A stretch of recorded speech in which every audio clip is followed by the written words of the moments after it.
Hello, how are you doing today? This is what day is it? Saturday. I hope your people are having a beautiful time today. Well, here I am again today to bring a message about government corruption.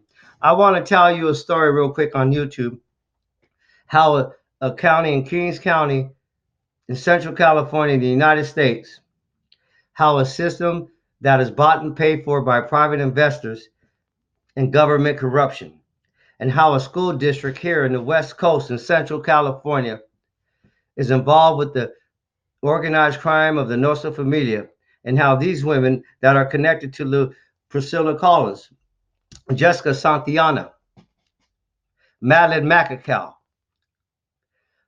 and Melissa Gonzalez, Michelle Banuelos, Manuel Banuelos, and how these individuals were not just involved in organized crime, but how some of these individuals were set up by a criminal organization of government corruption, leading back to the death of Selena Valley. In 2004, Selena Valley, God rest her soul, passed away. It was alleged to be an overdose. Leslie Sines, who was sitting in the back seat of the vehicle, covered Selena Valley's mouth with his hand that led to the death of Selena Valley. When my brother Richard Van Wallace turned around, he swore to God that he seen Selena's Valley's hand, Leslie Sines over Selena's Valley's mouth. He told Richard Van Wallace to turn the F around. While they discarded the body, Leslie Sines was at Richard Van Wallace's residence, and for 30 days he threatened Richard Van Wallace, coerced him to kill his kids if he brought his name into this. When the FBI arrested and apprehended Richard Van Wallace, he had a black eye. Leslie Sines, whether he was there or not, was also arrested, but Leslie Sines got away with this because who his family was. Richard Van Wallace was forced to testify against Derek Loftus. That gave Derek Loftus a 15-year life sentence. That was almost 15 years ago next month. Richard Van Wallace testimony changed that affected Derek Loftus's constitutional rights, which violated the right to present his case to the court because that violated his civil rights, because Richard Van Wallace's testimony was coerced by Leslie Sines. That caused Derek Loftus's faith to change and his path that led him to receive 15 years of life, while the real murderer, Leslie Sines, walked away. In 2007, I enrolled my son, Stefan, into Roosevelt School. And because I was a father of concerns who had complaints, this school district that was connected on the playground next to Davis Street, these women were connected into a double life of the Nostra Familia, a criminal organization that was running this county back then. These women were leaking confidential information. These women were connected to Luis Gonzalez's family. So when I went to the superintendent of Hanford Elementary School District, Paul Terry, to file a complaint, I was called an effing snitch by one of these women. Now, when Howland, this was in 2007, so when Howland passed away across the street, I was exiting Howland's house, and the same girl and the same guy that became disrespectful that day were walking in the house. My family, which is Madeline Macacao, connected to Luis Gonzalez's family, were involved and associated with the Nostra Familia and giving information back and forth. Now back to 2008. So when these issues stimulated at the school district and progressed, the Nostra Familia was putting pressure on my family because Madeline Macacao was tied into the Norteños and to the Nostra Familia of the wives. She persuaded my aunt to kick me out the house, which led me to reconcile with my wife, which led me back to prison because these women were setting me up for stalking.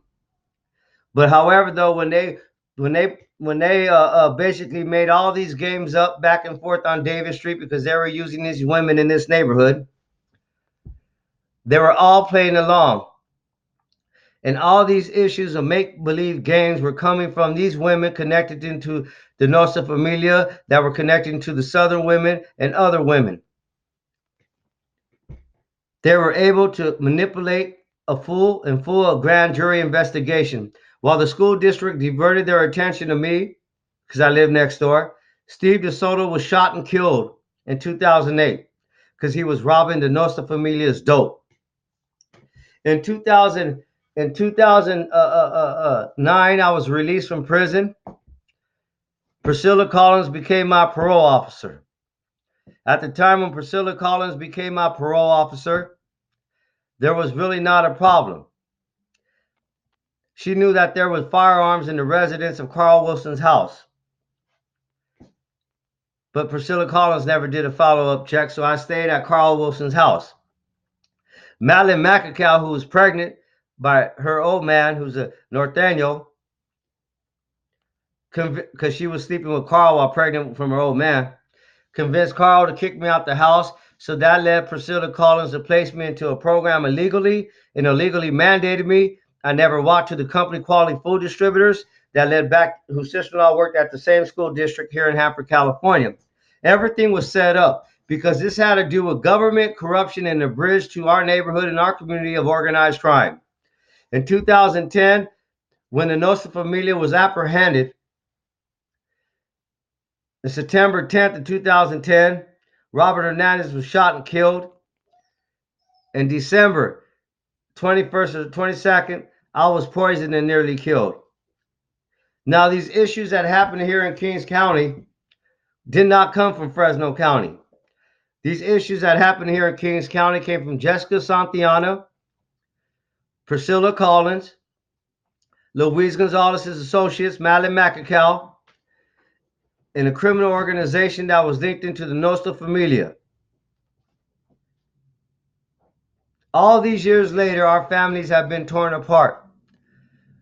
But because of gracious of God and very thankful for the secretary of the Kings County Board of Supervisors, the district attorney's office, I tell my story to the community. I don't believe in the government confidential. I believe that the government should share information with our public so that way our community can know what's going on. You see, Roosevelt School District has not shared this information with the Hanford Police Department. County Gang Task Force, that's combined with the Narcotic Task Force, has not shared information with the District Attorney's Office, has instructed an investigation to place my family's life in danger. I'm very grateful today to have an opportunity to tell my story of how your children are being manipulated and used behind some of these faculty members at the school district, and how these cameras that are placed in Roosevelt School District are not for protection of the school in general of the children, but are protecting these women that are involved with the criminal organization, and how these cameras in this immediate area at the school district is illegally monitoring our school. So therefore, that's why I bring my message, because in 2019, Derek Loftus next month will be his 15 years of him being incarcerated. Innocent people's lives were destroyed just to conceal the truth of another family, to conceal the truth of Priscilla Collins, to conceal the truth of Madeline McAcow, Manuel Banuelos, Michelle Banuelos, Jessica Santillana, and all of these people that were being set up themselves by a women's organization tied into the Nostra Familia, the Southsiders, and to different races, and how these women were using their femininity to manipulate other people and using their families to manipulate their family and use the powers of their family. And my message that I bring to you is this: our community is separated and destroyed, but let our community come together and assemble its power to seek the truth and to restore the dignity back into a county that is so corrupt from within, and how the district attorney's office itself is being lied to, how the Hanford Police Department itself is being misled by a broken down system in Kings County of a school district here in the West Coast involved with a criminal organization, the death of Steve DeSoto, the death of Robert Hernandez, the death of Carl Wilson, and a child with disabilities whose life was destroyed because these women wanted to mislead and conceal the truth of their double life. God bless you. Have a beautiful day. And always remember the will of the people, the will of God to bring the truth. If you're an atheist, have faith.